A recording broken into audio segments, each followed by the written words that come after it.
pessoal, eu sou a doutora Juliana Brum, psiquiatra aqui de Londrina. Estou muito feliz com o convite da UFPR de Jandaia do Sul e poder compartilhar com vocês conhecimentos sobre o Setembro Amarelo. Para quem não me conhece, eu sou médica psiquiatra, tenho toda a minha formação aqui pela Universidade Estadual de Londrina, tanto a minha residência em psiquiatria, faculdade de medicina e a pós-graduação com meu mestrado e agora no meu doutorado. Eu fui convidada pela equipe da UFPR de Jandaia do Sul para responder algumas perguntas sobre o Setembro Amarelo, o que eu acho uma prioridade de saúde mental. Estou muito feliz em poder compartilhar com vocês. Então vamos lá? Bom dia, doutora Juliana, tudo bem? Bom, então a primeira pergunta que veio na nossa caixinha de perguntas foi: como posso identificar sinais de perigo em alguma pessoa depressiva? Essa é uma pergunta muito relevante, porque nós precisamos estar atentos aos sinais de alerta. Quando uma pessoa começa a verbalizar questões como não aguento mais, essa vida está muito pesada, eu gostaria de dormir e não acordar mais, ou eu queria largar tudo, eu gostaria de sair e sumir no mundo, são expressões que já nos indicam um certo risco de suicídio. Se ela verbaliza de fato, eu gostaria de morrer, se Deus me levasse era melhor.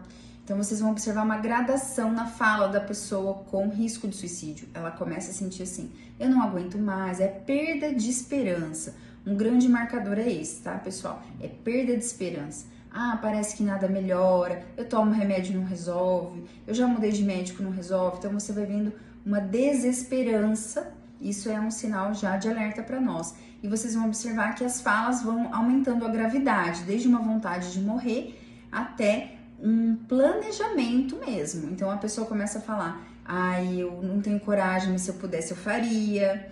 E daí vai cada vez aumentando a gravidade da fala. Isso é um sinal importante para nós. Outro ponto importante de uma depressão mais grave é a perda de prazer. Então quando você fala, poxa, mas você gostava tanto de fazer tal coisa, por que não faz mais? Ah, não tô nem aí pra nada, nada mais me deixa alegre, nada mais me deixa feliz. Então, a perda de prazer é um marcador importante para nós também.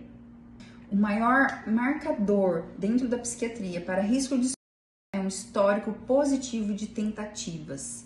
Infelizmente, a maioria das pessoas que compram faz isso na sua entre 3 a 5 tentativas. Então, se uma pessoa já teve uma tentativa prévia, mesmo que seja de baixa letalidade, ou seja, ela usou um método que não teria o risco de morte. Então, por exemplo, ela tomou 5 comprimidos de um remédio, mas se ela achava que aquilo poderia matá-la, então é uma tentativa válida, a gente tem que considerar.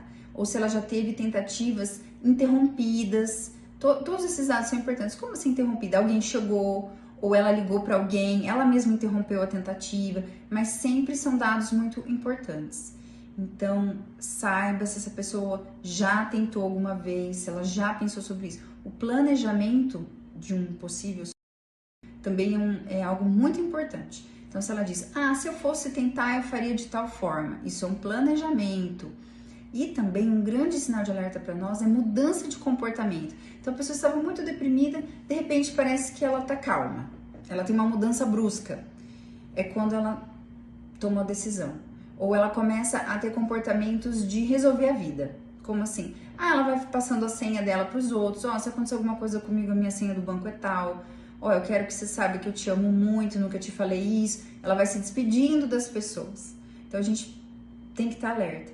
E um outro dado muito importante que quase ninguém sabe é que a grande maioria das pessoas que teve uma morte buscou atendimento médico 1 mês antes da tentativa.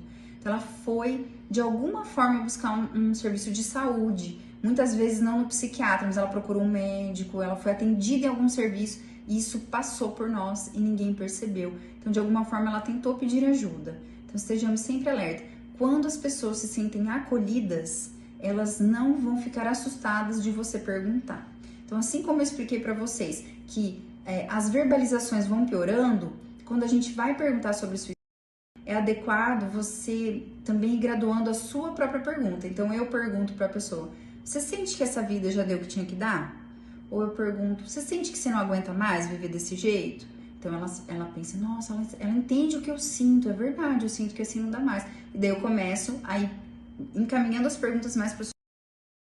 Mas você pensa assim, você queria morrer ou você mesmo faria alguma coisa para pôr fim à sua vida? Então ela vai se sentindo segura aos poucos. Ah, doutora, bom, se Deus me levar seria bom, mas eu jamais faria algo. Então a gente vai graduando até que eu chego e pergunto, mas alguma vez você já pensou em tentar? Que jeito você faria isso? E daí, como a gente foi estabelecendo um ambiente de confiança, de segurança, a pessoa tem coragem de me contar. Doutora Juliana, considerando isso que você acabou de falar na pergunta anterior, eu vi um vídeo outro dia no Instagram mostrando uma evolução de uma pessoa que cometeu 6 meses antes, 2 meses antes, e a pessoa assim super feliz, teoricamente, sem aparentar nenhuma mudança brusca de comportamento. Isso ocorre realmente? Assim, a pessoa parece assim que aquela pessoa tá com a vida super perfeita e de repente quando você ouve a pessoa... Interessante isso, porque o risco de suicídio ele é muito dinâmico. Então tem pessoas que elas têm, por um diagnóstico psiquiátrico, por exemplo, um risco de suicídio alto a vida toda, mas ela nunca efetua uma tentativa. Então esses casos são as pessoas que a gente percebe. Então se ela tem um diagnóstico psiquiátrico formal, um acompanhamento, então o médico sabe que ela tem risco, a família já sabe. E tem pessoas que com risco alto, latente, elas acabam tentando, sim, mas a chance dela ser socorrida e tudo mais é muito maior, porque tá todo mundo atento. Agora tem pessoas que no basal, ela tem um risco baixo de suicídio, mas eventualmente algo pode acontecer com ela que leva o risco de suicídio a um nível que chega a uma tentativa. Então, pessoas que pedem pouca ajuda, que compartilham pouco suas emoções, que às vezes não fazem esse exercício de prestar atenção no que elas estão sentindo, são pessoas que podem ter uma tentativa de suicídio aparentemente sem motivo algum para quem está de fora. E também a impulsividade. Então, pessoas que aparentemente estavam muito bem e elas provavelmente tinham como traço de personalidade, como característica, a impulsividade. Então, aquela pessoa que vem o pensamento, ela faz. Então, daí é muito mais difícil para nós mesmo de prever, porque ela não deu pistas. Então, tem esses dois tipos.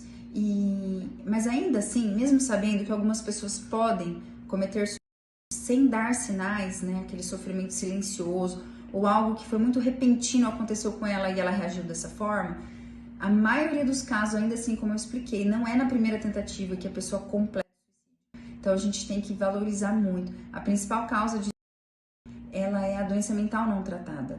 Então, ainda assim, a maioria dos casos dá sim pra gente detectar e tratar, que essa é a maior prevenção a curto prazo, é tratamento de depressão e outros transtornos dentro da psiquiatria. Nessa linha de raciocínio, tem uma outra pergunta aqui, que enfim, estão querendo saber se ter um parente direto que cometeu torna um suicida em potencial?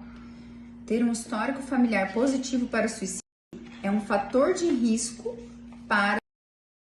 Então, como eu expliquei para vocês a questão da impulsividade, e lembrar também que as doenças psiquiátricas, elas têm um componente genético importante. Então, se você tem depressão, transtorno bipolar na sua família, enfim, esquizofrenia, toque, várias doenças que têm um componente genético importante. Então, tudo isso contribui para um risco maior de suicídio, mas eu não diria que te transforma num suicídio potencial. O nosso cérebro, ele tem a capacidade de aprender habilidades novas ao longo de toda a nossa vida.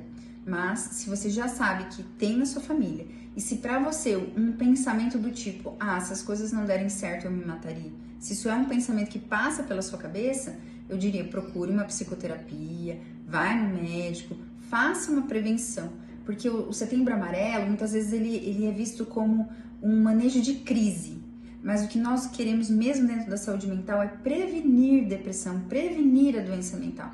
Então, se você já fez essa pergunta, eu diria que provavelmente você sente que precisa de algum suporte emocional, então busque. O que faz a pessoa com pensamento suicida chegar a de fato cometer o ato?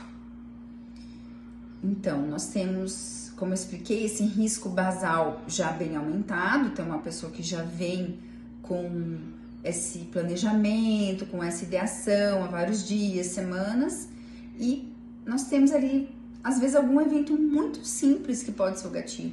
desde ela ouvir falar que alguém cometeu suicídio, ela vê na televisão uma notícia, um acidente que aconteceu, as pessoas já estão, né, com um estado emocional bem abalado, e daí uma pequena discussão com alguém dentro de casa.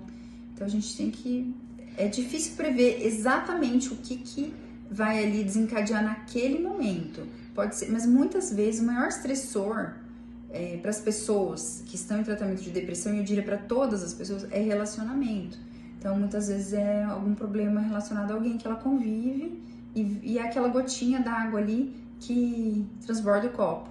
Existe algum pensamento que a pessoa... É um pensamento protetor?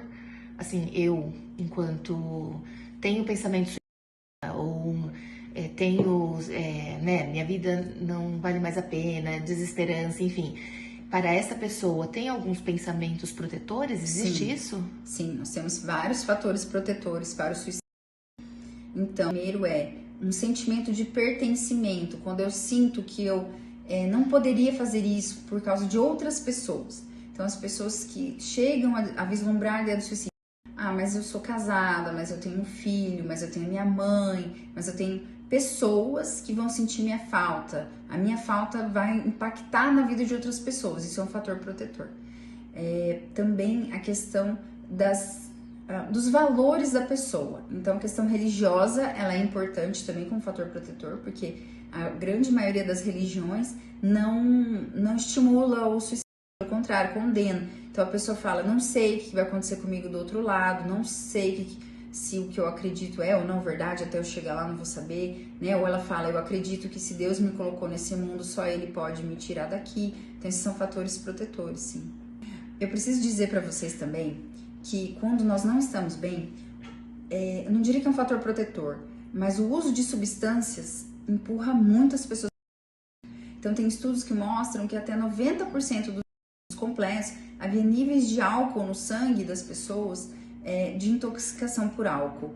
Então, se você não se sente bem, algo muito perigoso é ir para o uso de qualquer tipo de substância para aliviar esse sofrimento, porque daí há uma alteração do nível de consciência da pessoa, do juízo crítico, e daí isso facilita muito a tentativa. E para finalizar, o que devo fazer ao perceber que alguém está pensando em tirar a própria vida? Então, quando você sente que há um risco aumentado de suicídio com uma pessoa, a primeira coisa é você falar que você está do lado dela, que você sente que ela não está bem, mas que a doença mental é passível de tratamento e estar disponível para ajudá-la. Então, eu diria assim, vamos procurar um médico, porque tem pessoas que ainda têm um pouco de preconceito com a psiquiatria, mas de repente um médico que ela já conhece, já confia, ela iria. Então, eu levaria ela para uma pessoa que ela confia, né? Se ela já faz uma terapia, comunicaria uma psicóloga, e a gente precisa de medidas de segurança. Então, você vai ter que comunicar alguém que cuida dessa pessoa. Então, eu tô imaginando aqui na faculdade, né? O pessoal lá na UFPR. Uma amiga tua, da tua turma. Você precisa avisar os pais dela, os responsáveis, quem mora com ela. Uma pessoa no seu trabalho. Enfim, a gente precisa comunicar os responsáveis legais para dessa pessoa, porque as pessoas têm que estar alerta.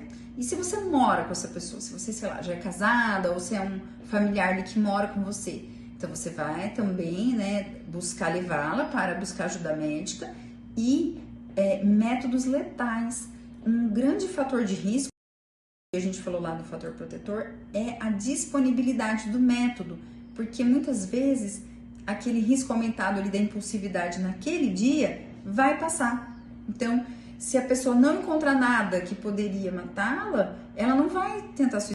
Então ela fala, doutor, eu fiquei o dia inteiro pensando, eu não tinha nem o que fazer. Daí passou. Então você tem que também ajudar essa pessoa e tirar os métodos da frente dela, porque se ela não tiver como fazer, aquilo vai passar, aquele momento de crise, vai dar tempo. Então, assim, levar a sério, mostrar-se disponível para ela, eu tô do teu lado, não criticar, porque às vezes a gente fala coisas assim na hora, né? Você não vê tudo de bom que tem na tua vida, como você tem coragem de falar um negócio desse? Você só tem coisa boa porque fica reclamando. Isso nos afasta, né? Isola a pessoa. O sentimento de isolamento também é um fator de risco para o suicídio. Então a gente tem que acolher, eu tô com você, eu sei que tá difícil, tem dias difíceis mesmo, mas respira fundo, você já passou por tanta coisa, você já superou tanta coisa, isso também você vai superar, eu acredito em você, eu tô aqui com você.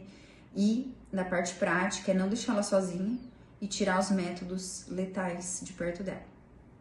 Então gostaria de agradecer mais uma vez ao FPR pelo convite e parabéns pelo excelente trabalho de trazer conscientização e acolhimento para a saúde mental, para pessoas que precisam de ajuda. Isso é muito valioso. E mais uma vez eu gostaria de dizer, na dúvida, procure ajuda. Procure uma psicóloga, procure um psiquiatra ou algum outro médico que você confia. O máximo que vai acontecer é você saber que está tudo bem. Agora, não vamos deixar passar. A doença mental, ela progride. Então, as pessoas que não buscam ajuda no começo e achando que vai passar, vou dar um tempo, isso aqui sozinho sara, não é assim. Como todas as doenças da medicina praticamente, se você não cuidar no começo, ela vai vir pior. Então, busque ajuda.